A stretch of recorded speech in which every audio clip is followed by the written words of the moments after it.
kids. It's time to get some SML podcast all up in that.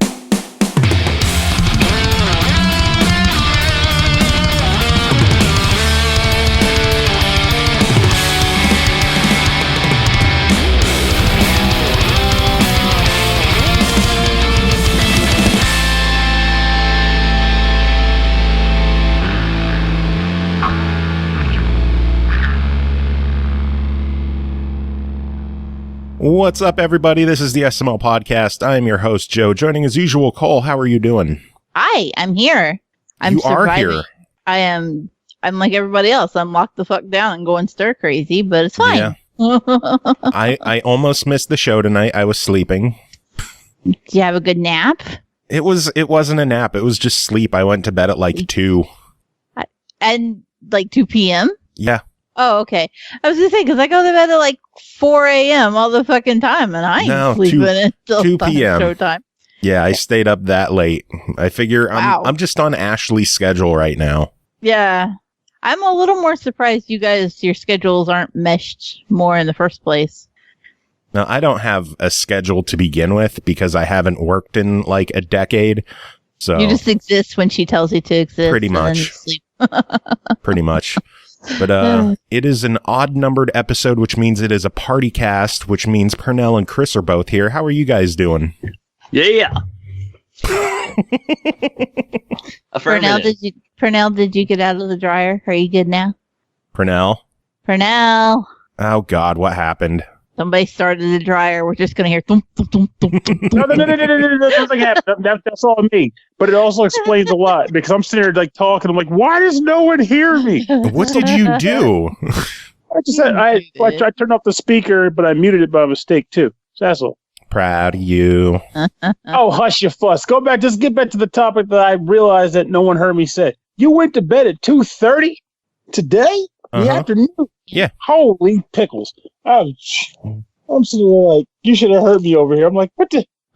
Don't stop changing the subject. You went to bed late. So I mean, you didn't hear anything I said about freaking like Nightmare on Elm Street either, did you? No, I heard all that. Yeah, we heard that, yeah. We just ignored you. You are gobbledy-gobble. I turned the speaker off right before we went on, but that was when I was on. Never mind. Everything's confusing. I'm good. Also, I'm great. How are you guys doing?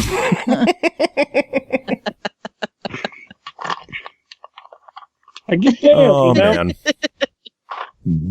Oh, man. All right. So, how's everyone doing? It's another week of craziness. We're still in this post-apocalyptic police state of life.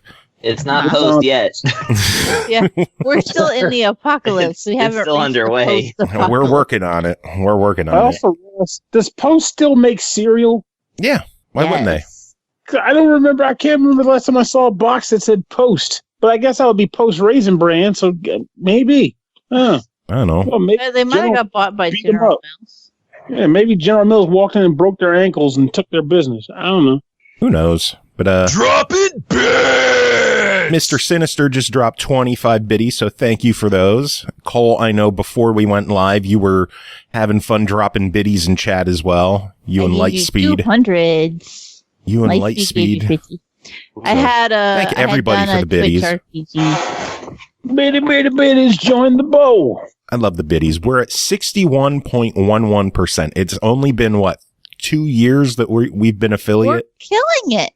I mean, I got a new computer in the time that it's taken you just to refit yours, so we're doing fine. I know. Wait, so you don't even get access to this whole biddy thing until you become an affiliate, is what it is? Yeah, you have to be an affiliate, and that's when you get bits and subscriptions. And then you get the sugar, and then you get the powder, and then I wouldn't go that far. No, yeah, I have no power. But you got the limo. I owe a wet pancakes. Let George. Where's wet pancakes? There we go. Wet pancakes. I'm sure. As many times as that's been played, I'm still like, ew. Have you even heard the sound effect? He made it live. Remember? But have you heard the one that we use pre-recorded? I have not heard the one heard pre-recorded, but let's be honest, the George lifestyle is harsh enough. He did it I heard him do it, and I cried, and he goes, now I got to do it again. And I'm like, no, George, no. So does that mean you haven't ever even seen the wet pancakes emote or anything? Nothing. I ain't seen nothing. Pernell, you need to get on our Twitch channel. I put all my love, sweat, and tears into making a wet pancake emote, and Pernell's just like, I can't even be asked to look at that. Well, it's not that I'm a snob. It's just that I don't care, Cole. Come on. I don't care about your blood, sweat, and tears. Whiny fuck your effort. I mean, I get what is hypothetical, but I want to actually see a bunch of blood, sweat, and tears in a cup. Like, check it out. See all this shit? That's how poured it on that. Got wet. Ew. I don't think George would approve. When he came up with when he did wet pancakes, like he would. I feel like he would. He was thinking water and splooge. He wasn't thinking nothing about blood and sweat, and sure as hell no tears. What is water? Tears or water? That's mostly salt. It's if all you're salty. Fucking hard enough, there can be blood, so that's where the splooge comes in. First of all, if someone's crying blood, maybe they are Candyman. I don't even friggin' know anymore. That's a problem. That needs to be seriously addressed. We're cross-referencing with the Patreon content. Stuff. So give us your $1 so you can hear us talk about horror stuff. Forget and about Nickelodeon. And Gilson it really got Pontus. good. Yeah. Ooh. It's the best, most unfortunate $1 you will ever spend in your life. I seriously picture this guy like dressed in like a Dracula outfit. Like, he wears shit with like puffy sleeves and velvet coat with a top hat and a monocle. Please dare. I need some money. My kids need water. I want you to play my hope game. Nobody has given Gilson B. Pontus kids. I hope. Gilson Jr. Oh, no. Gilson J. Pontus. I love how one day he's just going to like Google his own name and he's going to come up like, these guys talk about me every week. They must really love me. He was like, oh no. I can only wonder, like, if he knows he has to know his reputation. Yeah, he has to. Like, it's all over the place. People are a lot meaner about him than I am. At least I'm amused. Yeah. Straight content. Like, we're not just shit-talking his stuff. I mean, we kind of are shit-talking his stuff, but, I mean, there's love behind our shit-talking.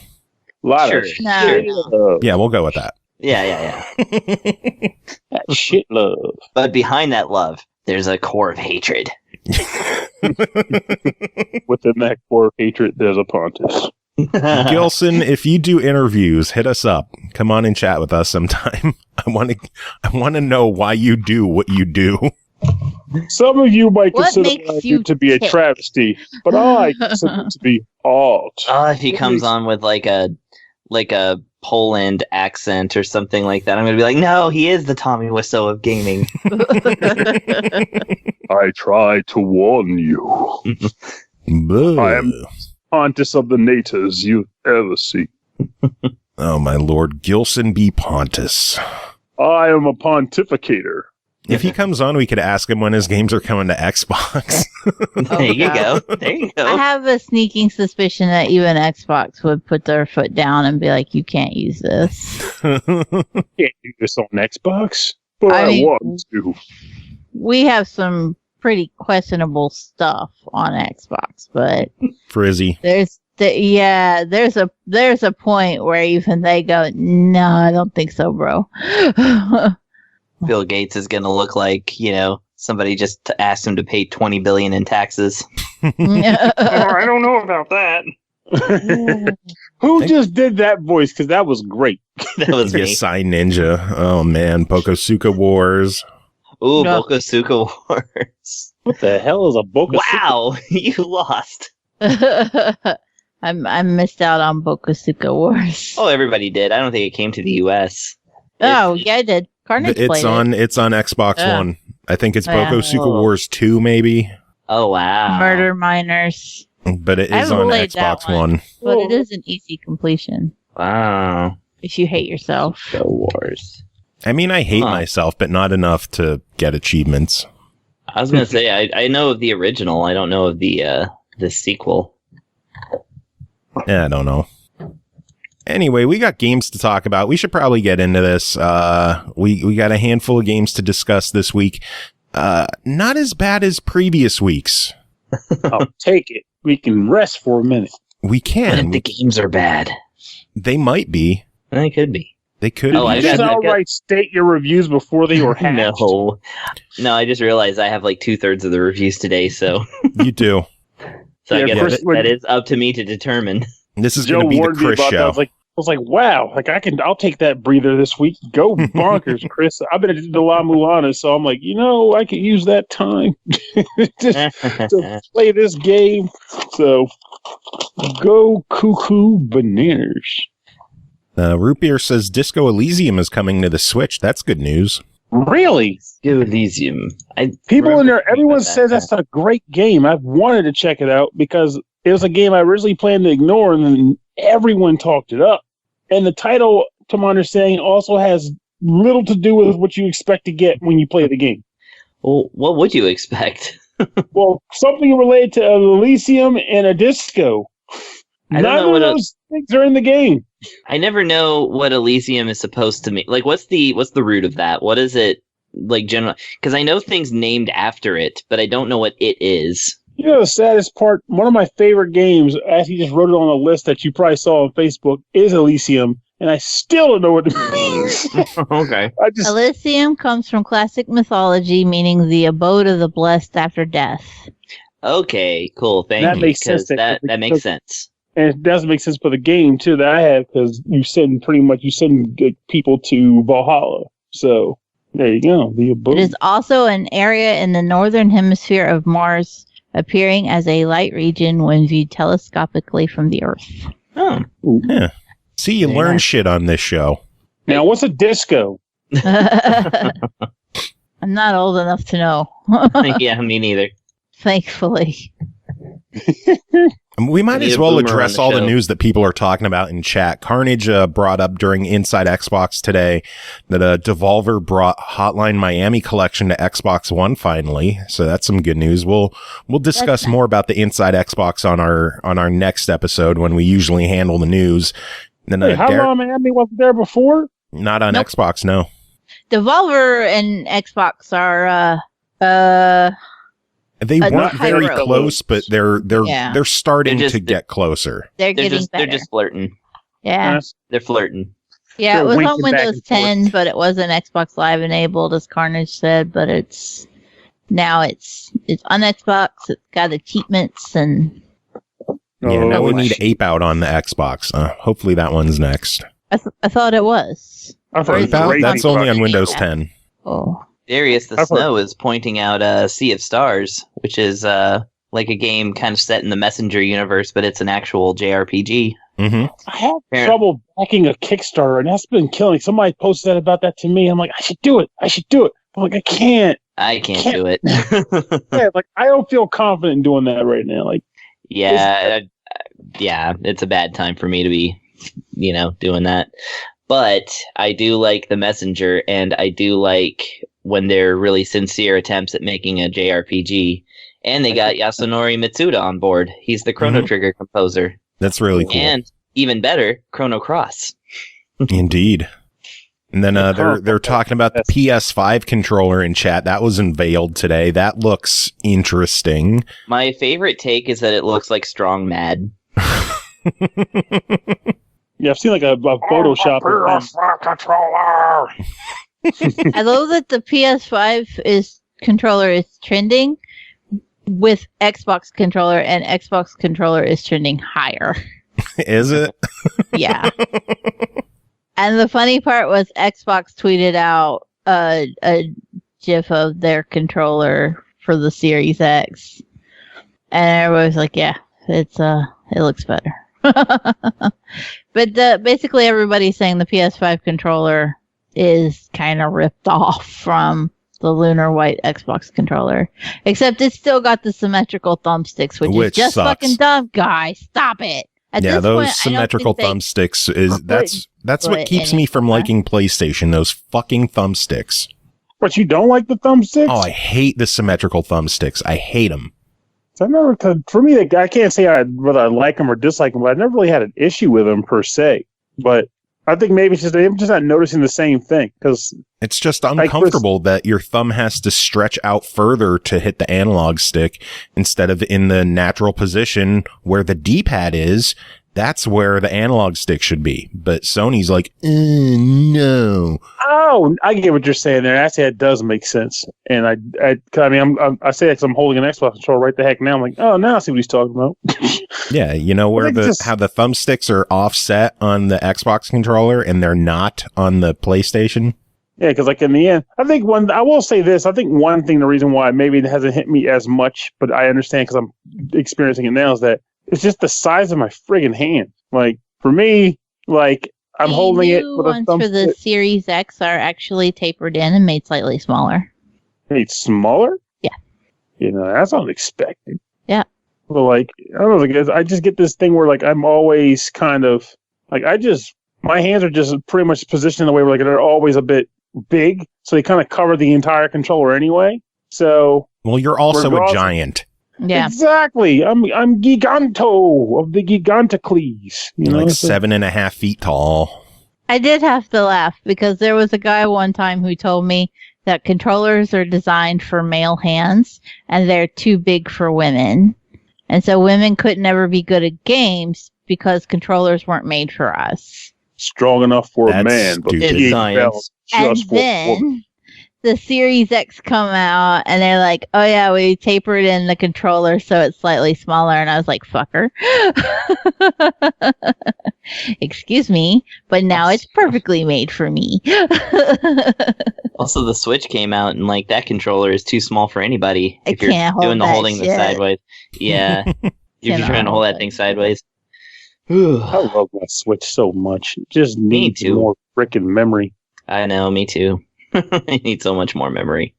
Like even right now, like I said, I have a 400 gig card, and that card is donezo. And I'm like, same. So it just sucks. Like, give me more. And I looked up for the 1 terabyte card, but they're still like $300. I'm like, do I really need to? Do I want to hold on to my files so much to spend that much on a card? And we just had the chat about not kickstarting Sea of Stars. Like, well, you already know the answer to that. Pork is now deciding he wants to hang out on my desk, which is great when I have a show to do. And I have a cat standing in front of my computer where I have to read things. Pork kitty! I think I prefer when chicken's on my desk, though. I'm a big chicken guy. No pork. Stay away from my Dr. Pepper and cream soda. Castiel was over here a minute ago, and I just kind of glared at him, and now he's wandered off. Oh, my lord. My cat's outside of the room, and sometimes he's asking to come into the room, but I'm like, we'll see. And then you don't let him in.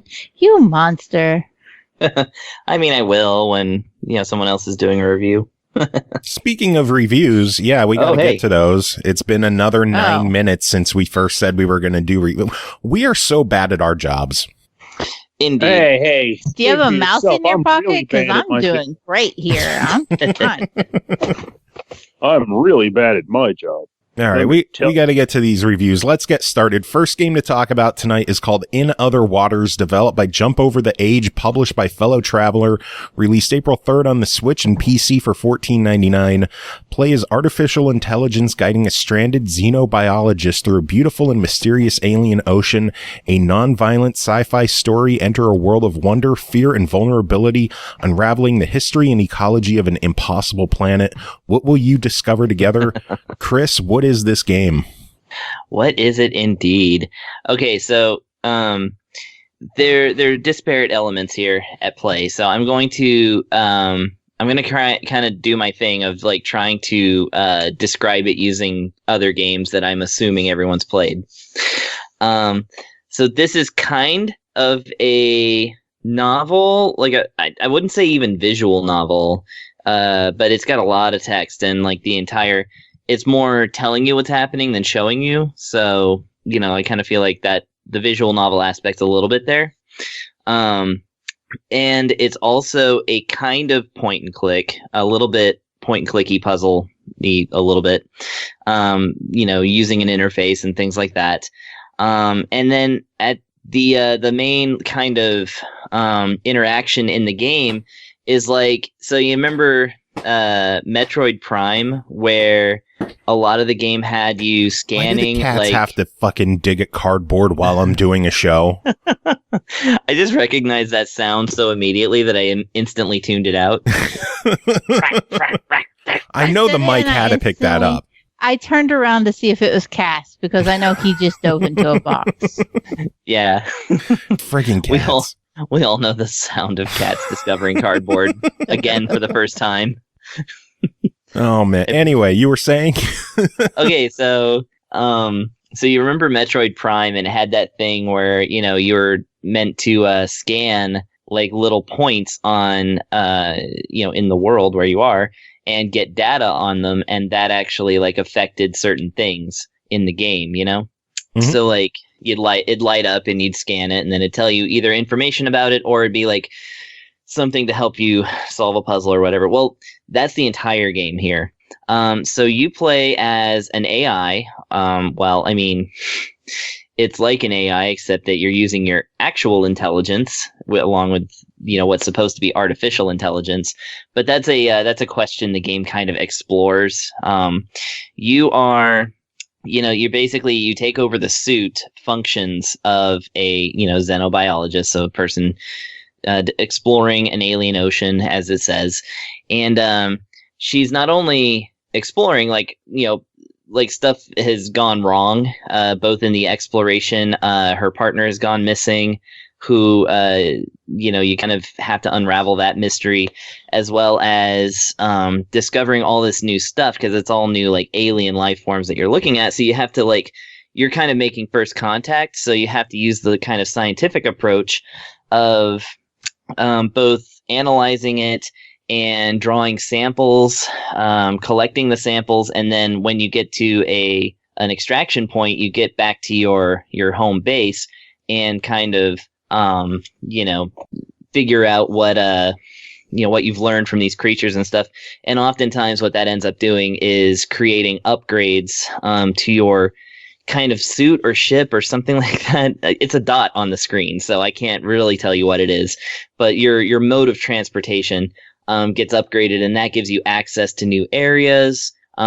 Sometimes when you get a sample, you can actually drag that sample back onto the map, essentially, and maybe clear the way somehow or solve some kind of puzzle. And all of this is to ultimately write out this complete story. And it's not really you're the protagonist and you're the suit, but the main character of interest is the person in the suit, the scientist, who is kind of does a back and forth with you, because she's trying to figure out who you are, as much as you're trying to figure out everything else, So a lot of times she'll start presenting options or questions or things like that, and all you can do is say yes or no. And that's going to affect both your relationship with this person and also your relationship with the alien world. So the actual gameplay looks like just a line drawn map, just like if you were doing plain old cartography. It also looks a little radar-ish. And in fact, it does have radar on it. Everything on the screen, barely any of it besides power and oxygen and the word pilot, which, thanks. You have a power level and you have an oxygen level. Both of these things can be affected, of course, by stuff in the game. And of course, you want to keep those up as much as possible. Although I've yet to kill off the character, so I don't think that that's going to happen. They say it's non-violent, so I think it's just stuff that is affected by certain elements in the story. But anyways, besides that, everything is just a light up indicator of some kind, and they go from being pretty simple, there's and by the way, you can, if it's a function that you can do, you can toggle on or off the button that's assigned to it. So a triangle, for instance, is your scanning mode, I think. it's your scanning mode, and you push it with B. But apart from that, it's a triangle. And then to go into moving mode, you have to push the X button, and then this thing appears on the screen that you have to aim at another dot. Like, you are a dot. That is your character. You aim at other dots and travel to those dots. It does it one at a time, kind of like just like a board game or something like that.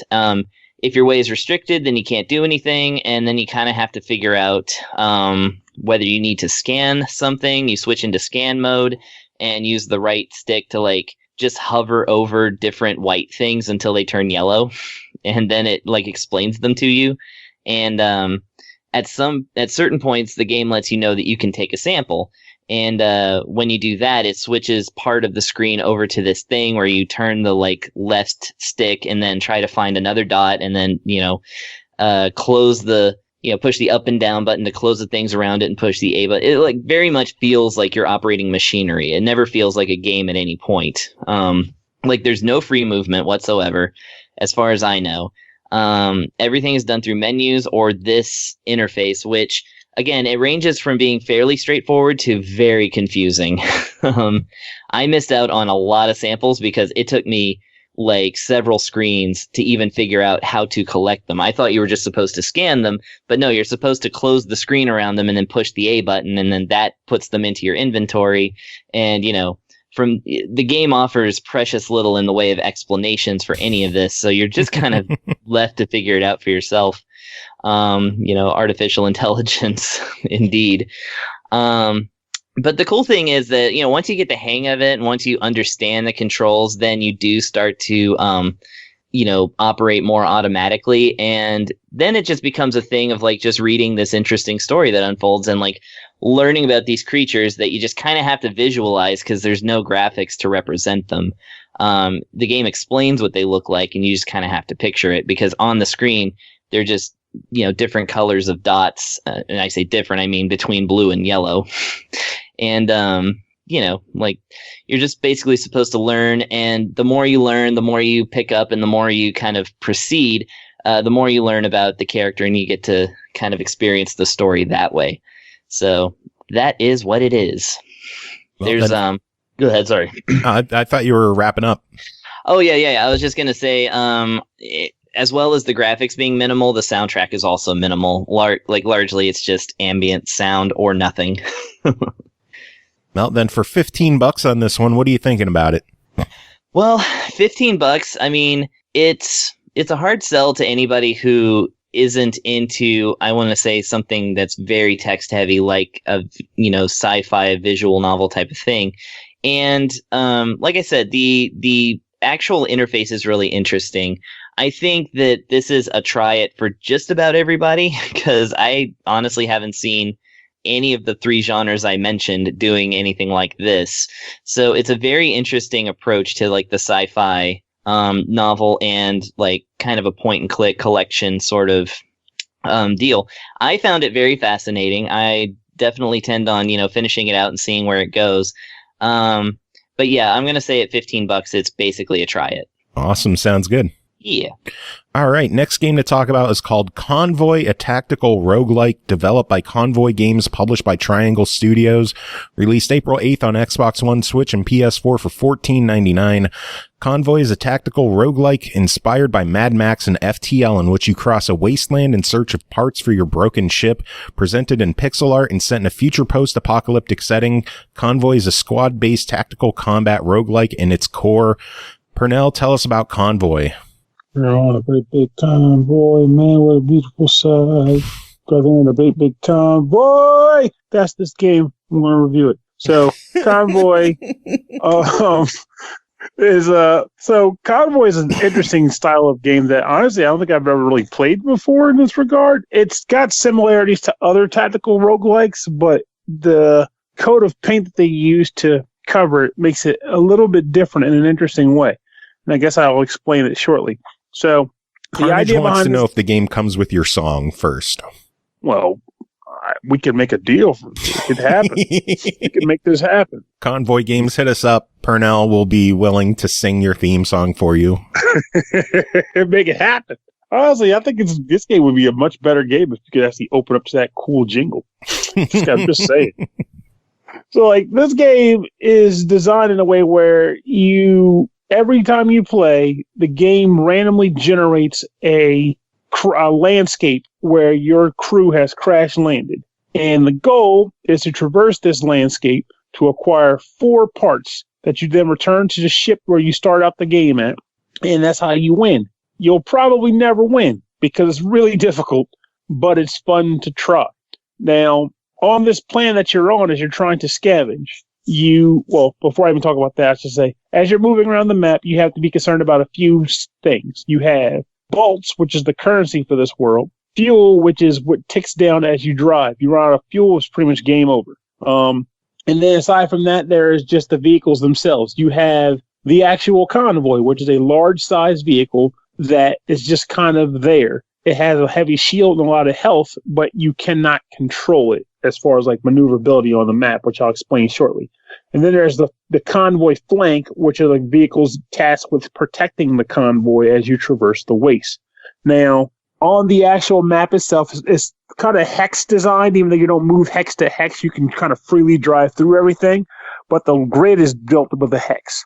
And you move around this map, and as you move, you lose fuel, because that's what happens. And it's a topographical map. So if you pass over areas of land that are more mountainous, for example, you will move slower and you'll burn more fuel. So it pays to kind of want to maneuver around landscapes if you need to save fuel and not get into issues. Now, on this planet, there are also 3 factions that are warring with each other. There's the Raiders, a group called Torvak, and the Privateers. And they each have different aspects to them that determine, like what you'll be dealing with if you fight someone from that faction. Like one might be more built to have shields on their vehicles. One might just be glass cannons, very powerful guns, but they blow up quickly, stuff like that. And while there are free zones on the map, there are also areas that are clearly run by specific factions. So you know that when you end up in that zone, you're going to be battling one of them or dealing with issues related to them. Now, as you move around the landscape, there are 2 types of events that could occur. There are random events where as you're driving, the game will just stop and you'll get a situation that pops up. Let's say, for example, you find a smoldering wreck and there are bodies hanging out of the wreck. What do you do? And you have to make a choice. And that choice may lead you to despair or, I don't know, hot loot. I don't know. But basically, it can go either way. Sometimes it leads you to despair, which is then followed by hot loot, which is also cool. But it's an interesting way that they make you pretty much kind of toss around random situations in a way where you can't just necessarily say, I'm going to drive from here to there and everything will be fine, because that may not be the case. And I think it's more likely to happen if you're in zones that are controlled by enemy gangs. I haven't confirmed that for sure, but it sure as heck felt that way. There are other events on the map that are actually determined by icons, where they are pretty much considered as points of interest, where you can drive up to them, and it'll be similar to where you get a scenario that could break down, and you get to make decisions that determine how the outcome plays. And some of these outcomes, unfortunately, will lead you to, unfortunately, it's fortunate, that's the game, will lead you to battle skirmishes. And when you go into a battle, the way they break down is the game will do like a sort of top-down scenario where there will be all the vehicles, your convoy in the middle, and then wherever convoy support you have flanking it, driving down the road. And then enemy vehicles will drive in from either the 4 sides of the screen, and they'll start blasting, just freaking blasting. That's what they do. They're assholes. And at this point, your goal is to protect the convoy and not take too much damage. Spoiler, you're going to take a lot of damage because it's really freaking hard to do like a freaking skirmish and come out semi-unscathed. These jerks don't mess around. And the way combat actually works is it's all kind of in real time. So you can select any of the ships. You can't select the convoy itself. It's just going down a straight path. But you can select either of your flank or many of them. You have multiple. You can have like 5 cars or something. But I never could afford that many. I always was broke. Anyway, get cars. And you can select between them and then determine where on the map you want them to go. And when you select it, the car will actually drive to a specific location. You can also determine what other vehicles you want to have them attack. And they automatically strike at that vehicle that is chosen as their target, so long as they're within close enough range to that target. So the usual mechanic in the game is to see guy, target him, and then move your guy to that direction so that he'll eventually just start blasting at the guy. And of course, the enemies are doing the same thing to you. They're assholes. That's what they do. The convoy, while it cannot technically attack, you can equip it with modifications that you can purchase, and it also starts with one where you can use the cross pad to activate it and then choose your target, and then boom. Like, for example, one of the beginning things that you get, which is also one of the best, is an EMP, which kind of shorts out the opponent vehicles and makes it so they can't do anything for a little while. Gives you a little bit of time to get some free hits in. Now, after a skirmish, you generally get rewards based on what brought about the skirmish in the first place. There's no just like flat out, hey, you got 50 gold or 50 bolts. It's, well, they took all the loot and they apparently blew up in the last car, so you get nothing. That can happen, by the way. Ouch. Yeah, this game is no joke. There's some brutal outcomes sometimes. Now, when you find yourself torn up and mangled, or you really feel as though you need some new gunpowder or to, strengthen or bolster your vehicle, you can locate a camp by selecting it from your objectives window on the right-hand side of the map. There are main objectives you can choose, and then there's the side objectives. And one of the side objectives is locate nearest camp. When you drop to the camp and lock in, you can go to a screen where you're kind of all parked in front of it, and you can do a few things here. You can upgrade your vehicle, and by upgrading it, you can upgrade it one of 5 stats. Health, which is health. Armor, which is armor. Handling, how do you handle things? Range of your gun, like I mentioned with the auto fire bit. And then Mind Guard. Mind Guard being how much damage you take or how much damage is negated if your vehicle happens to drive over a mine during one of those battles, because that can happen. Also worth mentioning about the battles, I totally forgot. One additional action you can do with vehicles is you can outright ram the enemy vehicles. Ramming does damage to them and to you, but it has some perks. And aside from just the flat-out damage you do, you can also bump a vehicle in a direction. And the reason why this is appropriate is because while vehicles are driving across the screen, sometimes you'll get indicators on the right-hand side telling you that there's a structure ahead, and if you're in front of it, you will blow up. Like, you don't lose health, your vehicle just dies immediately. But that also applies to the enemies. So you can outright just ram guys into the cliff sides if you really feel like it, or be mindful so that you don't do the same thing. Now, back to the shop. You can, again, upgrade any of those 5 things. You can also purchase new vehicles, repair your vehicle, and acquire new weaponry sometimes, because they have just like a shop at each place. But of course, the shop content is random, both in guns and in cars. Sometimes you'll find a shop that has no guns, or a shop that has no cars, or a shop that has a lot of everything. You never know. Unfortunately, you're always broke, though. But when you do have a little bit of money, it's nice to be able to say, I can splurge a little. I'll buy one gun and hope that it does a little bit more for you. Now, the game itself is a lot of fun in that regard. Like, I like the idea that each vehicle has its own stats, but it also has slots that can only be that can only have certain types of equipment locked to it. It's like a yellow slot can only have a yellow slotted gun assisted to it. Red slots are for red slotted guns, and you have to coordinate this. So sometimes you may go to a shop and go, I want that car, but I don't like the weapon slots it has, and all the treasure that I found on my runs is only good for this style of car. I don't want to waste my money on this car because I'm broke. So it ends up being fun in that way. And honestly, as odd as this may sound, I kind of described how the entire game flows. You will drive around, you will encounter events, make choices, attack vehicles who are attacking you, sometimes attack vehicles who are just being assholes because you feel like doing that, and then upgrade and don't die. And honestly, that how you feel about that in the grand scheme of things generally depends on you as a player. Because since this is all there is to the game, and of course when you lose a certain number of times, you typically unlock different starting sets of cars. So your convoy might be a little stronger than the previous convoy, or you might have a car that's faster but has less gunpowder, that kind of thing. But at its core, this is the gameplay loop. And if you enjoy said gameplay loop, then there's a lot of love to have in this game. You're just going to be having a lot of skirmishes, fighting over cargo and flux capacitors and errant scientists who bluff you into doing what they want you to do, that kind of stuff. But if you feel as though you need your game to have a lot of variety in gameplay and such like that, you will not find that here. Does that make this a bad game? No, it doesn't. If anything, it just determines this is a very specific thing that you're going to do, and you better like that shit. But honestly, I like that shit. I had a lot of fun playing the game. A lot of frustrating fun, but fun nonetheless. And while I've never beaten the game in my time playing it, there's no reason why I can't necessarily luck out and follow my way to victory on subsequent playthroughs in the future. Yeah. So, and I can keep singing my song every time I boot it up. We're on a great big convoy.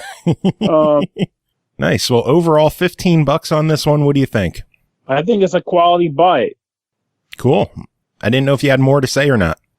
No, this is one of those reviews I like where it's very easy for me just to, just compartmentalize each aspect of the game and go, here's this, here's that, eat this, drive this, crash into that, reload new game plus, and buy it. Good stuff. All right. Well, moving on. We got to get someone else in here. I'm surprising you guys. What? Ooh, child. We don't do surprises. What is this? I do surprises because guess who's here? Hello, kids. We've got a Norg joining us. It's a Oh, yes, it's lovely to hear all miracle. of your voices, especially you, Cole. Oh, my goodness. I know. Sup, yo? It's a, How are you doing, George? Miracle. I'm bringing cave culture back. That's how it's going. Gonna get that cave out. Never change. Hey, this is a good time to be stuck in a cave, isn't it? Oh, That's yeah. right. He's like, Yeah. who's laughing about cave culture now? See, I'm telling you, you know where it's at, and it's in the cave, and it's all alone. Mhm. That's what it wants you to think. That's right. Social isolation is a way of life out here. Yeah. So, Oh, my George, how have you been? It's been a while since we've had you on. How's things going in your neck of the woods? Oh, things are going pretty good. We were the start epicenter of this whole nonsense, and now it's spread across the country. And here we are. This is weird, strange, bizarre times. And because I work at what is considered an essential business, I'm still out and about and going to work and getting into adult care facilities with confirmed cases, and it's terrifying. See, I thought Yeah. you were going to say, I'm still getting into adult situations. Like, that's not terrifying. But then No, you- adult situations are terrifying because I don't want to grow up. But I'm talking about like nursing facilities and adult care, memory care places and stuff. Like when you walk in and they say, "Oh, by the way, we have a confirmed case in the building," you're like, "Fuck." Ugh. Time Yeah, to they're- put on the gown and the mask and the goggles and get ready to burn it all as soon as you're done. Yeah. Ashley's got a couple of confirmed cases down at our local hospital. So Shoot. I was going to ask about her. she's doing good. Everything's okay so far. But Darius the Snow in chat just said, just say the damn line, George, and then drop 2 bits. Wet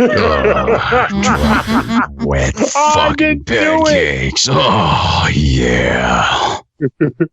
I didn't do it. Give me those fucking bits.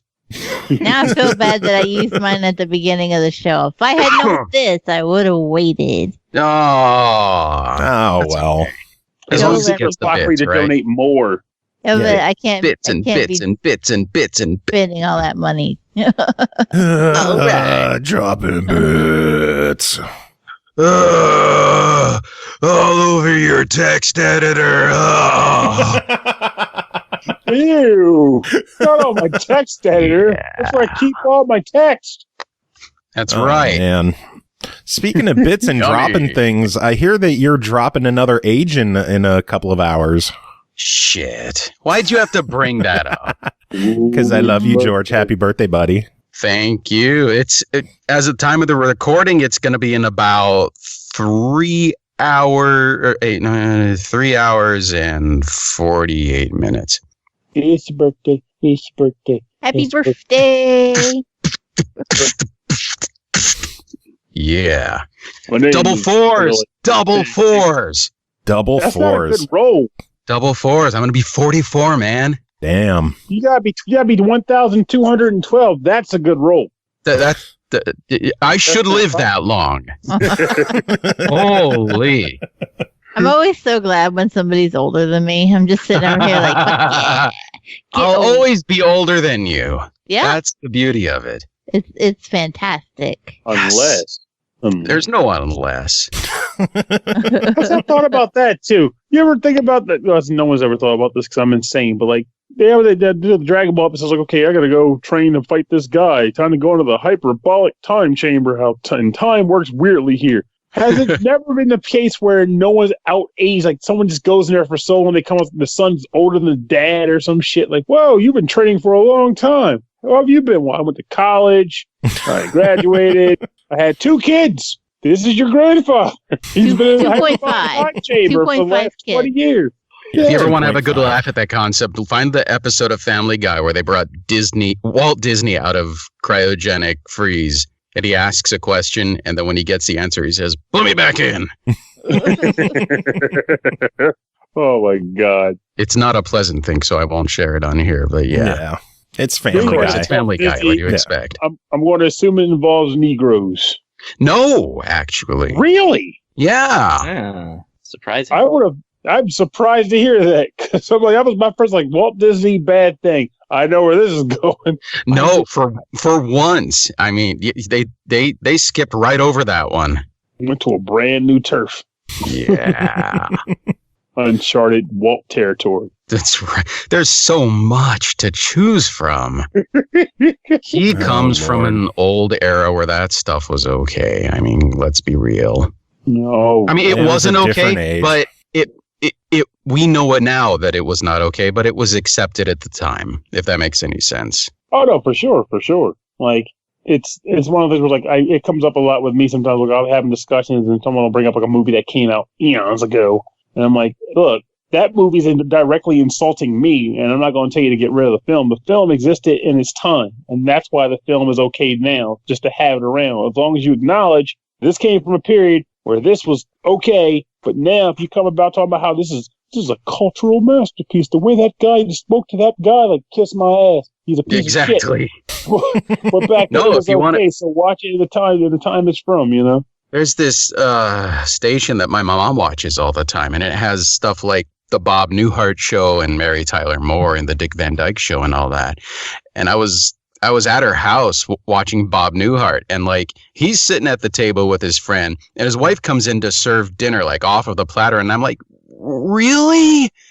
It's the whole serving the husband thing, and we don't have to go much further back than that to stuff like the Honeymooners or whatever. Mm-hmm. Alice! No, none of that's okay. Right to the moon. Like what? Like I would right in the kisser. No. I'm gonna beat the shit out of my wife, and people are gonna laugh in the audience. Right, exactly. That was all the family. That was all the family. Geez. Oh my God. No, I'm sorry. The Honeymooners I meant, but yeah. Honeymoon. All in the family. That's a different ball of wax entirely. Oh yeah. Oh God. Yes, it is. Though I will admit, I give that show credit because it was more forward thinking than people give it credit for. Because it was. I agree with you. A lot of people don't realize that Archie was the joke on the show. Like his mentality was not the thing to be appreciated. It was the thing to mock. And all the other families were like, "Hey, Dad, that's old thinking." He's like, "Yeah, shut your pie hole. See, that's not how it is." Like, actually, it is. You're behind the times, Archie. Archie, you gotta get caught up with everything. It is quite time for yourself. It is. Can you imagine that show on today? Like, Archie, check your Fitbit. They recreated it. Did you see where they recreated a couple of episodes? It is the batteries are dead. What'd you say, Chris? I said they recreated an episode with a modern cast. Woody Harrelson as Archie Bunker. Oh no! Oh my gosh! Yeah, it was done live too. And then they did an episode of The Jeffersons with Jamie Foxx as George Jefferson. Oh man! And where can I find this? Yeah, seriously. I Google it. It's on I think it was TBS that put it on. They put it on live. I think it's like all on something streaming. But yeah, it was pretty interesting because they did not. They didn't change a single word in the dialogue. For that reason, they were like, we want to like show you what how this would seem today with the exact like dialogue it used to have. And naturally, it's problematic to say the least. Yeah. Some of it has not aged well. Well, no, but I mean, it was controversial at the time too. That's true too.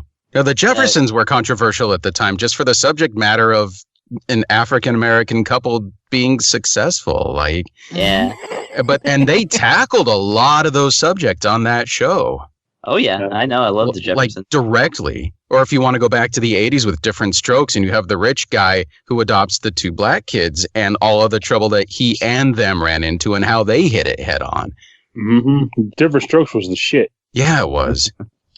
Loved that. Oh man, talk about a whole cast of people that did not end well. Yeah, that's for sure. Holy shnikes. Oh man. It exists in a weird nebulous. Like how Carnage says, fuck video games. SML apparently now covers classic TV shows and movies. Yeah. Damn right. That's the way like everything. Go. There's untapped potential right there. The SML telecast. Yes. No one has ever talked about old TV shows before. No one ever does that. No. Not at all. Man. We How the probably hell should did we talk even get about on games, that? though. George, we have you here to take care of a review. We should probably get to that, huh? Yes, indeedy. Feed the needy. All right, because the next game to talk about is called Operencia, The Stolen Sun, developed and published by Zen Studios, released March 31st on Switch, PS4, and Steam for $29.99. Operencia, The Stolen Sun embraces everything you love about classic first-person dungeon crawlers, enhancing the old-school turn-based RPG experience with modern sensibilities.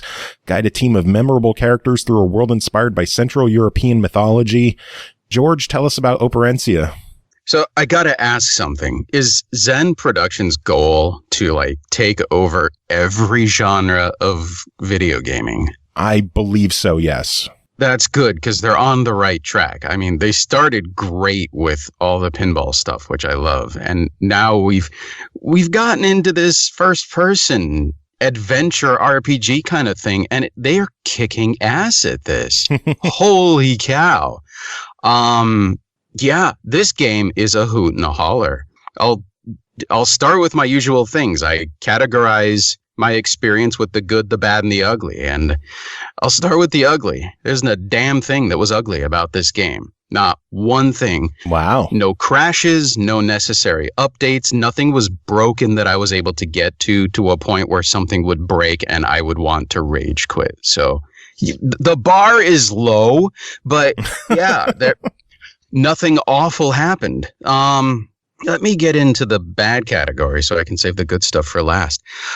Bits of the actual gameplay experience seemed a little bit unbalanced. And part of that had to do with the fact that there was no real grind that I was able to find where, like, okay, I feel like my characters are a little bit too low level, so I need to get some experience, do a little grinding. It seemed like all of the encounters were preordained, and once you finish those encounters, that's it.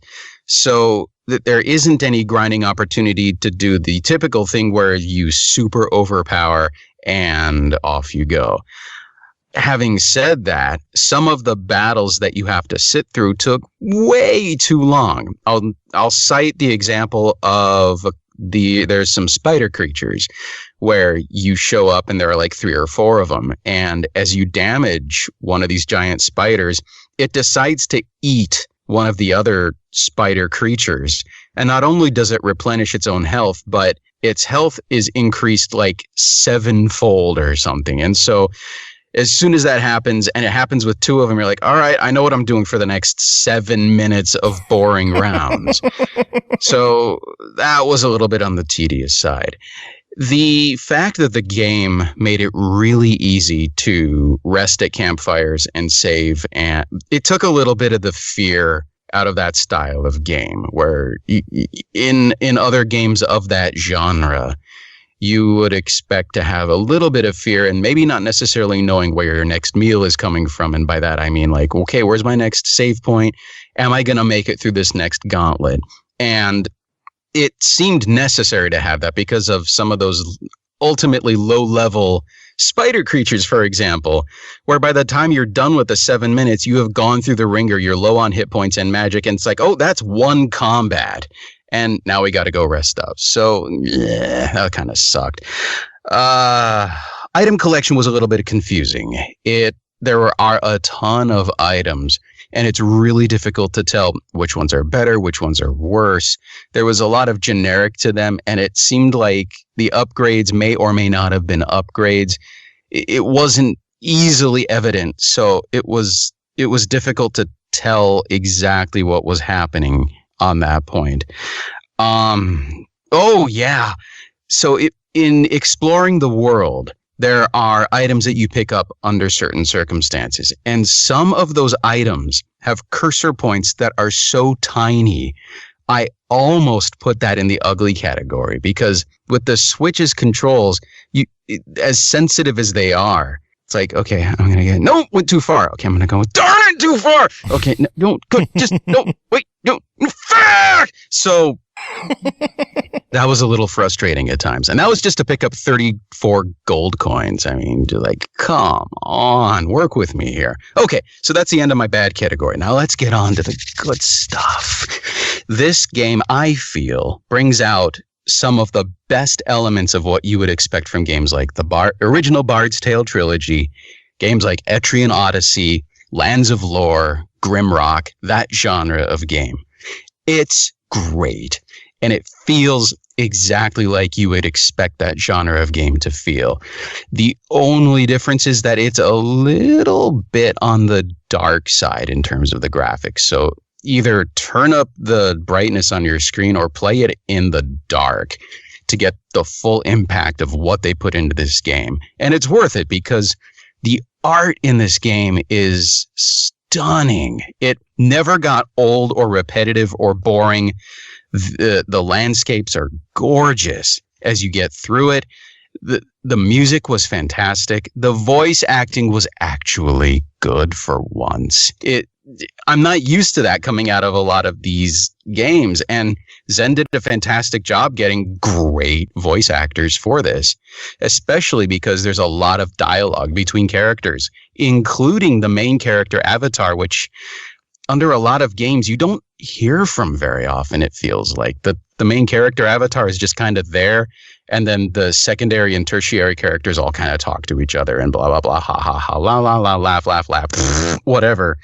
But the main character actually talks and has things to say in what are sometimes absolutely hilarious lines of dialogue. A lot of care went into this game, and it shows, and it's fun, and it's a great experience playing. This is going to be one of those ones where once the review's over, I'm probably going to keep playing it and enjoying it. That is very good to hear. I wish I had more to say. I didn't know if you had more or not. So overall, $30 on this one. What are you thinking? Oh, $30. If you are a fan of those games, Etrian Odyssey, Grimrock, Lands of Lore, Old School Bard's Tale, absolutely get this game. You're going to love it. I love Etrian Odyssey. Right? It even has the mapping feature. Okay, let me go back again. There are ways to make this game more difficult than it already is. When you're setting it up, you have the option to do things like, are the monsters more difficult or are they less difficult?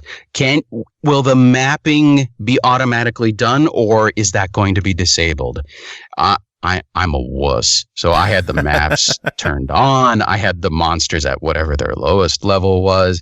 I was not interested in the hardcore experience. I just wanted to really enjoy this game, and I really enjoyed it. If I were super hardcore, I'd probably try to go back and maybe disable the map, but that just sounds too much like work. Yeah. Speaking of, that reminds me that you were talking about a 7-minute, battle that's really boring. The first major boss battle in Etrian Odyssey 3 took me 2.5 hours to beat. Oh my gosh. Talk about that mudfish. One attempt. Yes. The mudfish. He is an asshole. Are you kidding? I loved him. I loved it though. Once I beat him, I was like, yes. I mean, I remember Lagoth Xanta in Bard's Tale 2 taking 2.5, 3 hours, but nothing like that. Oh my gosh. Yeah, it was rough, but it was great. Do you have 5 farmers or something? No, it was just my first time through. I didn't know what to expect, but I had a team that could survive most things, so we just survived for that long. Plus, he escaped attrition. From it. Remember, you have to chase him around and fight him again and again until you finally dwindle away all his life. And then later on, you get a special item if you can one-shot him. Oh my god! Which eventually I did. And that's what I love about Etrian Odyssey, is that you go from 2.5 hours to one-shotting the same boss in the same game. That's awesome. Yeah. Oh, man. Well, That's just all I had to say about Chris, that. it sounds What like system was Operencia would be Etrian up Odyssey your- 3 on? 3 was the last of the DS games. Okay. Before it moved Also, to on me, to... the hardest one. I guess so. It was the first one I beat, actually. Yeah, I I think the still only one I suck at played it. was, what was it called? Millennial Girl, and that was on 3DS. Yeah. That was the remake of 1, so it was like... Oh, really? 1 was really hard, but the Millennium Girl, like, they fixed a lot of the stuff that made it so hard. Like, they made it more forgiving and stuff, so... I gotcha. It was a more forgiving version and an updated, like, you know, with an actual storyline version of the first game, which I But I also... think they Okay. left the classic variant in there too. Like if you're like, if you don't want all that, you still want a bit of a challenge. They left that in there, but Yeah, they did. Yeah. That was the non- really cool. A lot of options in playing that game. I said Millennial Girl. That was a mistake. I'm sorry. Millennium Girl, but it's fine. I like Millennial Girl, too. they're all. Oh, man. Well, George, thank you as always for coming on and doing your thing. We love having you on here. Anytime. My pleasure. Do you have any final words before we let you go? Drop some more fucking bits. Do it. pancakes. Oh, beautiful. Have yourself a wonderful night, George, and happy birthday once again. Did he leave? I think, I think so. yeah. I didn't know if he was still Is there. Is or he not. gone? I was gone? looking at the wrong monitor. I looked down and yeah, he's gone. He's gone. Oh, man. All right. Next game to talk about is called Cat Girl Without Salad, Amuse-Bouche, developed and published by WayForward, released April 1st on the Switch for $7.99. Blast everything that moves in this genre-defying action extravaganza. Take control of Kabako, a cat-eared intergalactic bounty hunter, as she patrols the galaxies with her faithful companion Squiddle in search of ridiculous space criminals. Chris, this was a kind of like an April Fool's joke from WayForward that turned out to be real. So what do you think of this one? Yeah. Man, you stole my factoid. Just kidding. I was going to mention that, but that's okay. Yes. This is a game that started as a joke, and then it became a game, and then it became a joke. So yeah, let's go on about it. So this is a game that is in the shmup genre. And I'm trying to remember the main character's name, but it's rolling credits right now because I just beat it while George was doing his review. Kabako, thank you. Yes. Kabiko, or what? Yeah, I guess, yeah, Kabako. However you say it. Yeah. So she is a ridiculously over-the-top girl / cat / robot / angel demon. Because she's got like a little bit of every trope combined in her, and of course her personality is the classic Excel Saga, just completely stupid person. Oh God! But who also, through the power of the narrative, is extremely accomplished and powerful. And the game has you play through 3 stages. Each one you're seeking a bounty. But what's really happening is that you're being pursued by somebody who Kabako has done wrong to unknowingly in the past. So it kind of ends. It doesn't really have a story, but as much as it talks to you, But that's the framing of it, is that she's a bounty hunter and she's going after these people to put them in space jail. The first is a musician who's in love with her, and so his stage is, you fly through stages, and like any shmup, which I don't need to explain to you is short for shoot 'em up, in which I had no idea. I know, in which you are one ship against a multitude of other ships. But yeah, no, it's a horizontal shmup thing, and you go through these stages, and actually, like unicorns, toilets, and rainbows, which I covered before, it's one of those kind of things where it's like, and this is what I like about shmups too, is that it's a genre that inspires so much experimentation, because you can put so much stuff into it, because the interface is literally just, you move around the screen and shoot things, or just hold down the shooting button and let things come to you. And, you can turn that into a lot of things. So whereas a scathing satire of like modern life, that, unicorns, rainbows, and unicorns, toilets, and rainbows. Got to get the order right. Goes this one kind of attempts a little more of rather than satire, just like parody. And again, as a game that started out as a joke, like I really have to like appreciate the ways that they stretched like what ridiculous things you can do in the game. And while that's not really done in the backgrounds, like the backgrounds to me are like reading the book Ready Player One. If you've ever done so, I don't recommend it, but it's just like, here's some things that are vaguely related to the thing that we said it is. So it's the radical level. So it's lightning bolts and cassette tapes. Remember those? Oh, yeah. And musical notes. And I remember those. There's Rad McGator, a gator with sunglasses, and then they, the levels have the characters constant, like the two characters, the main characters are, Katako, I can't remember her name now, but her talking to Squiddy, which is her like ship person, like basically her headquarters, the person back home, and which is a robot squid, of course, and they just make commentary throughout the stages about this stuff, and the commentary is usually pretty funny. Like the character herself is very funny, like because again she embodies the stupid trope so well, and she's by the way because it's a WayForward game and is made by like about seems like half the Shantae team. Her voice is Christina V, who is, of course, nice. The voice of Shantae. Which I guess I'm pronouncing that right. Shantae? That's how I say it. Shantae. I say sachet myself. Sachet. Okay. That's fine. And, but yeah, they equip through the levels, the backgrounds are, whatever. And, but then you get the weapons, which are, I think, the main draw for the personality of this game. The weapons are absolutely ridiculous. And like I said, very, very experimental. So each one embodies a kind of genre of video games. So like I'm going to just, describe some of them. Your straightforward shot is the pea shooter. And then you have the arcade gun, which sends out a parody of a Pac-Man type character to eat the characters on the screen. And instead of shooting many of them, you just shoot one of them and control it with the face buttons on the right side of the controller, and just have it eat enemies while you're dodging like bullets and stuff simultaneously. And then like there's the dance gun, which puts a DDR a square on the screen, and arrows start flying towards it, and you have to push the corresponding face button to those arrows to get a good straight shot. Otherwise, it's just like this little pea shooter shot that goes off into nowhere. And so like you actually have to be watching these arrows while watching the enemies, while aiming your shots and dodging their shots, and dodging salads, of course, because salads do damage to you. Makes sense. Like, yeah.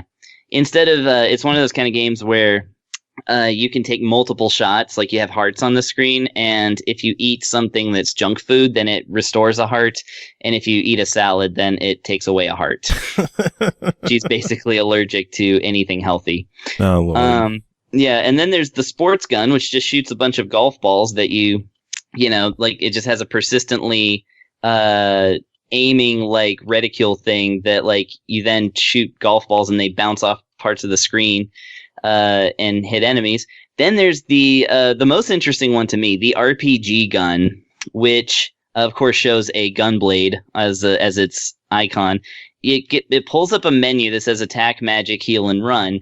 And if you choose to attack, she goes towards the enemies with a sword swinging, and it says like, minus 2,000 points, and then the enemy, eats it. And you can use like magic attacks, which just throws a bottle of magic at the enemies. And again, it does like hit points damage. And like I said, you have to scroll through the menu. You can also heal yourself, of course, with the heal command, and they all have to be recharged after a while. You only get so many of them. And then there's the freaking puzzle gun, which has you playing Bust a Move in order to shoot enemies. And if the balls, of course, get stuck together, because, that's, if you've never played Bust a Move or Puzzle Bobble, you won't know what I'm talking about. But basically it's running like all these colored balls together, and if you match 3 of them, then it causes an explosion that knocks all the enemies off the screen. And then you have a thing that lets you aim it.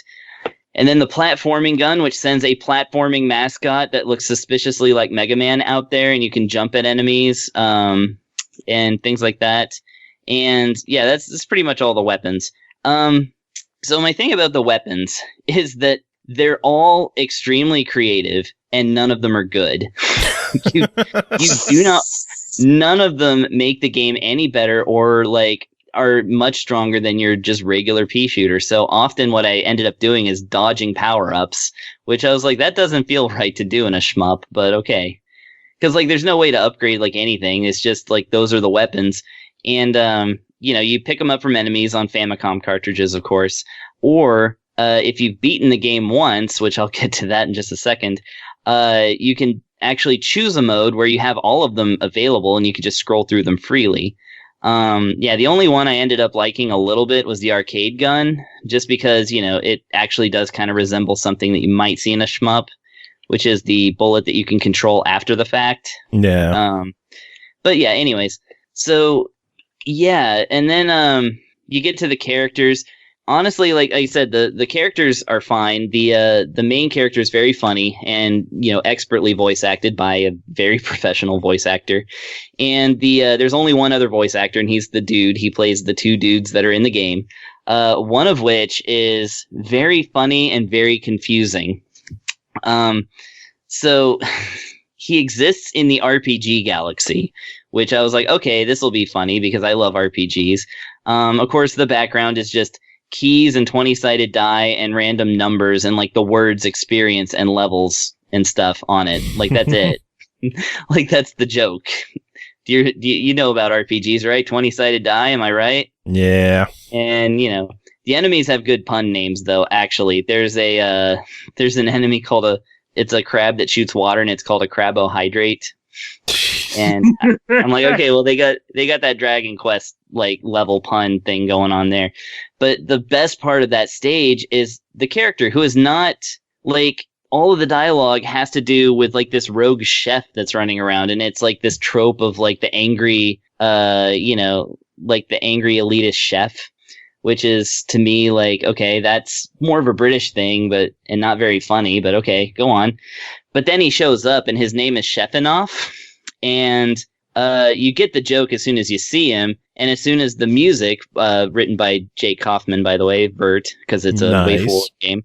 Yeah, the music comes in, and it's this amazing operatic song that's really dire, and it comes in with Chefinoff, that kind of stuff, and it's hilarious. And so it's there's so that kind of encapsulates the game for me, because some of the high points are really high, but as a shmup, I was just it really does play more just a joke than something that is a joke that turned into a game. It's they went for all this stuff, but I think that this wasn't their, I don't know that this was their focus really, because the game, for one, is a demo. It's very, very short. There are 3 levels. That's it. After which you can unlock 2 things. The ability to switch between all of these, like I said, backup weapons that are extremely amusing to watch, not so much to play with, and an invincibility mode that just makes you completely invincible. That I actually discovered by accident because the game wouldn't tell you what happened. It just makes a sound if you push the dash button twice on the menu, which I was just doing because I was trying to figure out how to get to other parts of the menu. Turns out it's you have to go to the middle and then down, and then it has to be through the D-pad, which I don't know. And the other thing is that so for as much as I like the soundtrack, I would have liked to be able to hear it, because there's no volume control in the game. The voices are pitched way louder than everything else. Whereas I was okay, well, I've heard this dialogue already, and I don't need to hear it again. I would like to hear this music, and the music's kind of way in the background. And I'm they should put an option in there somewhere. And it was while trying to find that option that I accidentally toggled invincible mode, and I thought I broke the game. Nice. Yeah. So Yeah, it's one of these things. It's apparently, and they even say it in the game itself, is that it's the first part of a planned series that I think is going to end up being a trilogy. So I'm guessing that, it's like a 1/16 slice off of like Shovel Knight kind of thing, and eventually you're going to end up with 3/16 of a Shovel Knight. They mentioned that there's going to be 6 more levels. But they don't say whether that's going to be another game or an expansion to this game. So yeah, I kind of like don't understand what's really going on with this game, other than there's a lot of good stuff in here. But like I said, ultimately it doesn't come together in quite the way that you expect. Yeah. And I feel like I basically talked about this game long enough to have played through the entirety of it. It's about it's seriously about a 15 to 20 minute long game. So damn. Yeah. Well, $8 on it. What do you think? $8. I mean, it's hard to sell it at that as a demo. I think the fact that it's WayForward and that it's really actually amusing. Like, basically, what I'm going to say is do buy it because it's absolutely worth seeing and playing. Like I said, the points that the experiments and the points, like a lot of them really hit it out of the park. And I actually think this is a game that people should experience, but go in with the knowledge that this game is like an experiment. It's like I said, it's a joke that turned into a game and then turned back into a joke. It's not deep and it's fun, albeit it does have some frame rate issues as well, which is kind of not great for a shooter that's only got 3 levels in it. But it can definitely, with some of the upgrades and weapons and stuff, it can crawl and not in a good way either, like Gradius, like more like it starts getting choppy, which maybe they'll patch that or something. But I have a feeling that this is going to get expanded into something really good, and I really hope it does because I actually really like the characters and the writing and the music for what I could hear. And so I hope they keep going with this, and I hope that people buy it. But this is not their best work. Not from the people who made Shantae and Shovel Knight. Well, they didn't make Shovel Knight. That's Yacht Club. Oh, that's right. Yes, they just didn't. Did they publish it? No. I'm thinking of something else. I think it's just the Vert Association. No, they remade DuckTales, and that was really good. Yeah. Like, they make some really good games, and I feel like this one could be great. I think they need to work on it. All right. Well, we're going to keep the cat theme going with Inbento, developed by Afterburn, published by 7 Levels, released March 12th on the Switch for $4.99.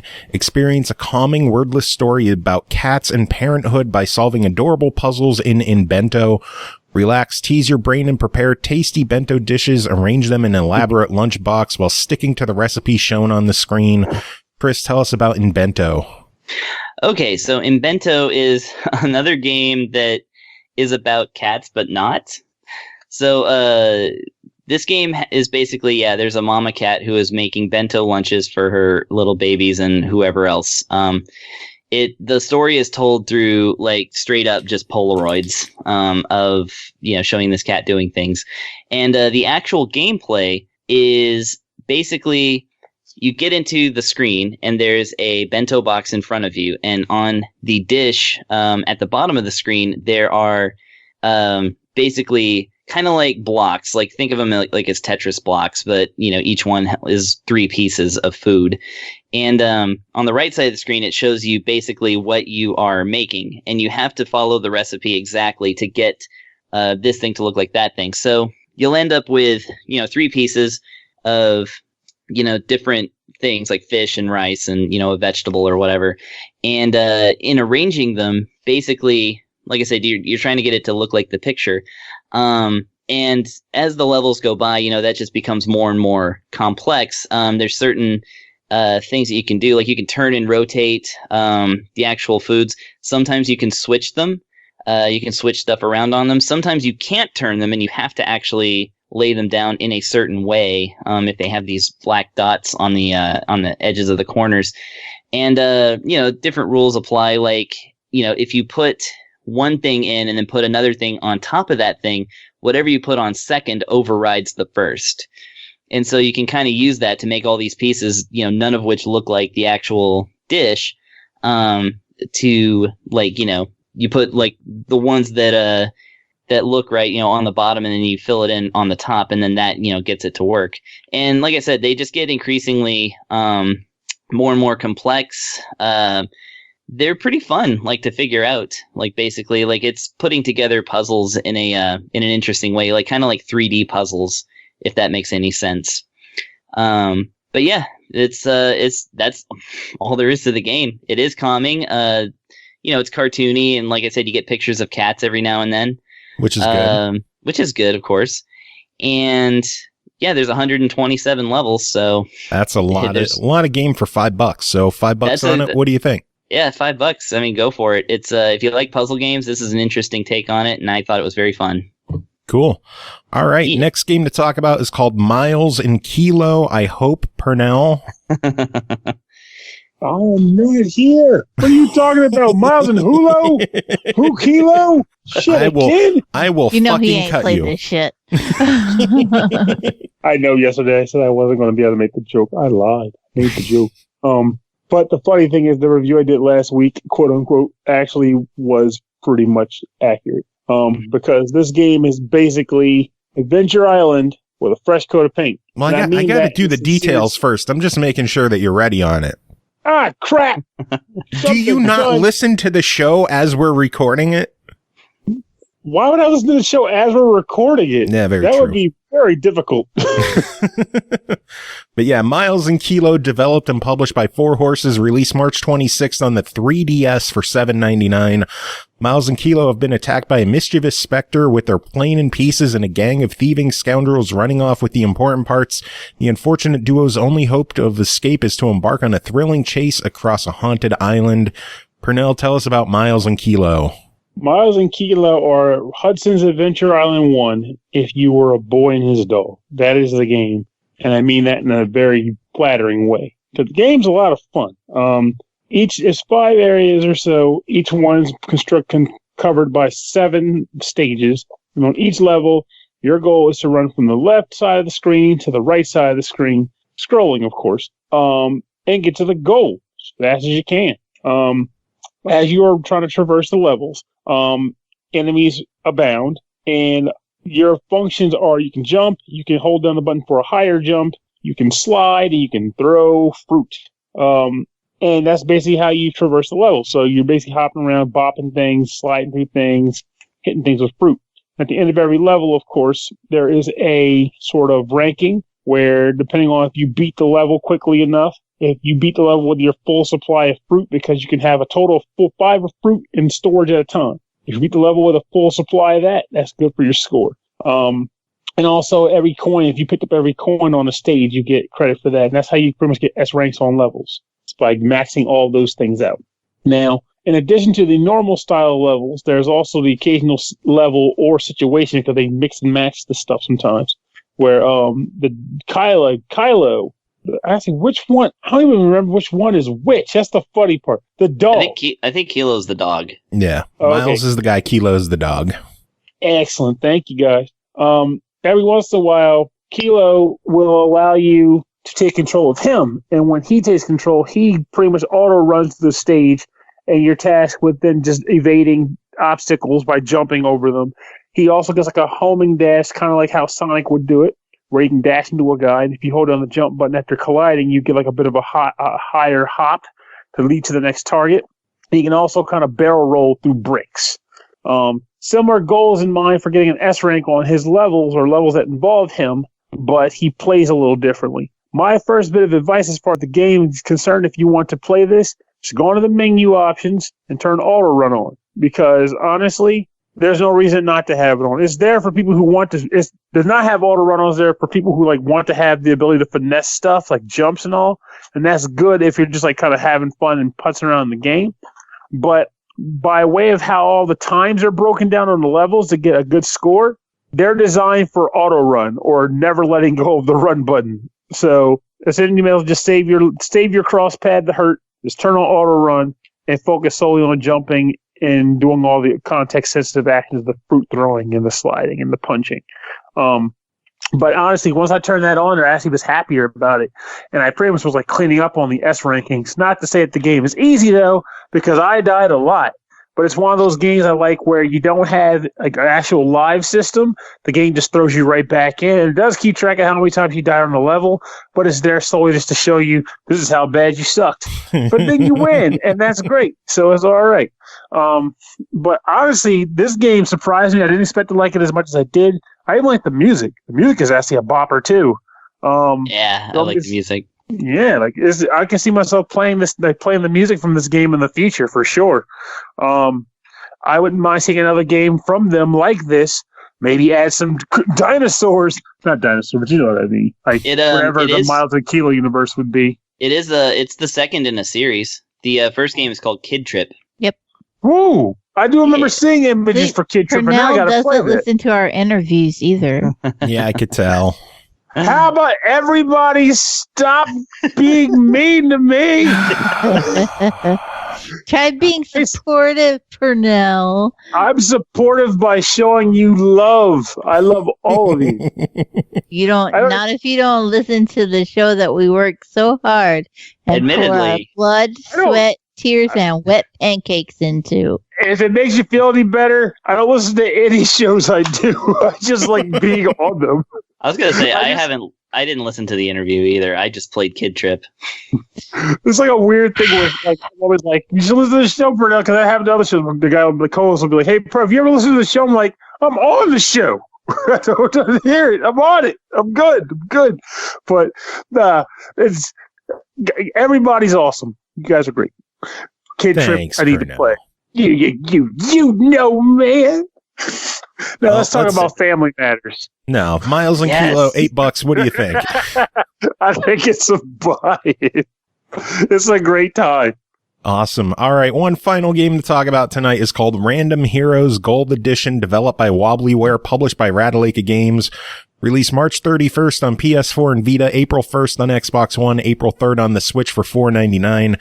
The Earth is being invaded by terrifying aliens. It's up to you and a bunch of random heroes to save the day and stop the invasion. Shoot and jump your way through over 100 levels to stop the alien menace and bring peace to the planet. Will you be able to survive? Chris, tell us about Random Heroes.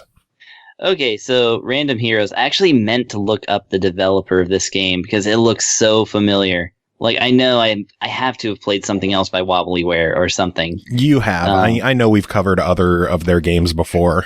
Yeah, I forgot Old Man's Journey, apparently. Braveland, Giganosaur the game. It appears they even worked on... Hold on a second. Wobblyware? Are you looking at the right thing? It says people also search for it. Okay, it's not showing. No, it's supposed to show what else they worked on. Yeah, because they did Devious Dungeon, Daggerhood, Gravity Duck, Omega Strike, League of Evil. Gravity Duck's the one that I covered before. Yeah. So, yeah, and I like that one. Google let me down. They changed it. I'm mad about this. I think you did Devious Dungeon 2 as well. Yes. I only did 2. I have 1 on the wish list. I'm going to buy it at some point. You know how it is. So, yes, this game is a lot like Devious Dungeons. No, I'm just kidding. Please refer to my Devious Dungeon 2 review. So this is a run and gun, just a platform shooter where basically you have your 2 commands. You have shoot and jump, and there are zombies walking around. Oh my god, zombies! No, they're aliens, but I thought they were zombies too. That's right, they are aliens. I keep forgetting because they look exactly like zombies. They look very much like zombies. Very much. And but there's a pretty good mix. I guess there's like worms and stuff, and like big guys and everything. So at first. So, like, this is a game that's, like, you're not going to appreciate within the first 20 minutes or so. Because, it says you have random characters, and you have random it's whatever. As you go through and play the game, as the generic guy, the first guy that you play, actually, all the characters are kind of generic. They just follow tropes. There's no, like, specific person, even though one of them looks exactly like Abraham Lincoln. He's quote unquote gentleman. But when you get your initial guy and your initial gun, it's just like this little rinky-dink little gun that literally takes 12 shots to take down the weakest enemy. I have never seen this slow of a start in a game like this before. And yeah, like apart from shooting enemies, your job is to get from one door to the other door, just basically left to right, until you run into a boss, which will end the entire like world, quote unquote. But there's a lot of levels within each world. But yeah, like when you shoot enemies, then they drop coins. There's also coins that are scattered throughout the level. And those coins are basically the exact coins from Devious Dungeon 2. That's why I was like, I know I played something else by these guys recently. And yeah, it was just staring right at me. Now, the thing is, once you get enough, a couple $100, a few $100, which is not going to be easy because the coins are available in denominations of 1 or 5. So you have to collect them for quite a while, which is why I'm saying the first 20 minutes of the game are a little slow. Then you can start unlocking guns. And that's great because then each gun is way, way better. Although it will take you, it'll take you some thousands of dollars to unlock a gun that will take down even the most basic enemy in 3 or less hits. So again, it's one where you're pumping a lot of bullets, basically. But then, like, basically you have a 3-star system, just like, Milo and Kunis. Oh my goodness. Oh God, that's the new name of the game going forward for me. Yeah, Milo and Kunis. Yeah. But anyways, so like that, you have a 3-star system whereby if you can get from the left door to the right door and not get hit, for one, or sometimes it's just have your full life. It seems inconsistent there. I'm not exactly sure. I think it's not getting hit. Yeah, don't get hit. But sometimes I've gotten a med pack and the star lights back up. Really? Because I haven't seen that. I have not been fortunate enough for that to happen. That's what I'm saying. It happened, but not often enough that I felt like it was a predictable thing. Anyways, so once you get enough of these stars, like I said, I think one is for that, the other is for defeating all the enemies or getting all the gold coins or something, and then the last one's just beating the level. As you get more stars, the stars allow you to unlock more characters. And wait, you get one for just beating the level? Because I was beating levels with no stars. Well, then it must not be that then. There's not a whole lot of feedback the game. There's not a whole lot of feedback the game gives you. Do you know how long it took me to figure out how to access the shop screen when it's right there in the pause menu? Oh no! It was like user error. Yeah, I know that was user error because there's one sign in the second level that tells you how to access the shop, and I just breezed right past it, And then I was like in 7 levels in, and I was like, how do I change this gun? I am tired of shooting enemies. And by that time, I'd saved up enough money for the best gun in level 1, so it was good. Like, that's the one thing, though, is that, like, some guns not only are locked by money, they're also, you have to progress enough in the game to unlock it as well. Yeah. So but, every time now, after that I have gotten through a series of stages, I've been able to afford the best gun right away, so that's nice. And then, of course, your characters are... you switch characters by basically backing out of the game, but then once you back out of the game, you can come back into the game anytime, and you can actually grind up money and things like that. So if you're not particularly good and you just want to keep replaying the easiest levels, you'll eventually, buy your way into victory, or at least a really good loadout. And then, yeah, there's several different worlds. I think it's 9 or something like that, and each one has I guess 11 or something stages in it if it's 100 stages. But yeah, it's actually pretty amusing. I like the heroes. And what I like about the fact, that you can change all these characters into generic things like hobo or mime or ninja or I just now unlocked the general. Nice. Oh, and let's see, who is this? Dino. So you can also be a dinosaur or a guy in a dinosaur suit. What I like about the characters is that they actually do have different stats that radically affect the game. Your speed stat actually determines how fast you can move. Of course, you have a damage stat and a health stat, and I think there's more stats as well, maybe. Those seem to be the only 3 though. But yeah, each one unlocks at a certain amount of stars. And yeah, you get the stars from beating the stage as well, and you get this, you beat the stage as well by picking the right gun and character for the job. So that's kind of like what really makes this game, I think, pretty fun, is the fact that you're, constantly progressing towards getting all these unlocked characters that are, like I said, amusing, and some of them are better than others. Each one will suit your play style. I personally like the agent, who looks like a half man, half cyborg kind of person, but he does really high speed and damage, but no health. He's a glass cannon, and I like glass cannon characters. So I'm like, yeah, that's pretty good, especially if I'm going for that no damage star. It's like, that's the one to pick. So yeah, like, I actually, as a shooter platformer thing, it's not the strongest. For instance, enemies always stick to their flight plan. They do not deviate. If an enemy, like in that, of course you can manipulate that to your advantage. So like, for instance, when there's some enemies that might have a gun and they'll shoot at you, but only if they're facing you. So just wait till they're walking the other way and just pump them full of bullets, because, they're not going to turn around until they're scripted to turn around. So like, the enemies don't really seem to have any AI. Some of them will like just chase you, but that's about it. So despite that, though, the game is actually pretty hard. Like, and if you die, you do have to start the entire stage over, and that's difficult for a glass cannon character.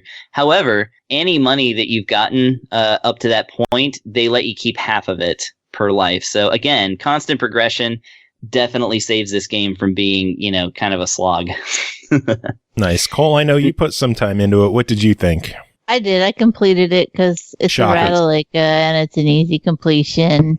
Oh, yeah. We'll talk about trophies too. Yeah. You only have to get like a third of the way through the game to actually get all the achievements, because it's a Ratalaika. So that's just kind of the way the cookie crumbles there. But I actually did enjoy playing it. I don't think it's not one of those shooter platformers where you're like, this is awesome, I'm super invested into it, I give a fuck about the story, but it's one of those where you're like, I'm okay going through this for about an hour or two and just kind of mowing things down mindlessly. Like, I tend to look at Ratalaika games, achievements aside, I like to look at them as like palate cleansers. You play a whole lot of really hard, daunting games that require a lot of thought or skill, and then along comes Ratalaika and you're like, you know what, for $5, put your feet up. Yeah, take a minute. This is very much a game that you can just zone out with. And I didn't mind doing that. Like, I was sitting here, I literally had my feet up, I was kicked back in my chair, and I'm like, I'm just gonna blast through this, get some more achievements because I was on a roll today, and just knock it all out and be like, whatever. I thought that there was quite a bit of variety, though. As you get into it, some of the levels really do a good job of changing up. Spikes are introduced here, and water traps, which will slow you down as the enemies come charging at you. That was something to keep an eye out for. The way that you have to maneuver around the levels, there's no achievement for it, but you can find crystal skulls and they'll actually give you more health, which is vital if you're because you do have to take on the damn bosses. There was quite a lot to be had, even though it was one of those mindless sit back games, and I didn't mind it at all. I had a really good time with it. Yeah, I agree. Ultimately, it's pretty fun to like just sit there and like play. Mm-hmm. But yeah, it's not like what's that game that everybody likes? Blazing Chrome.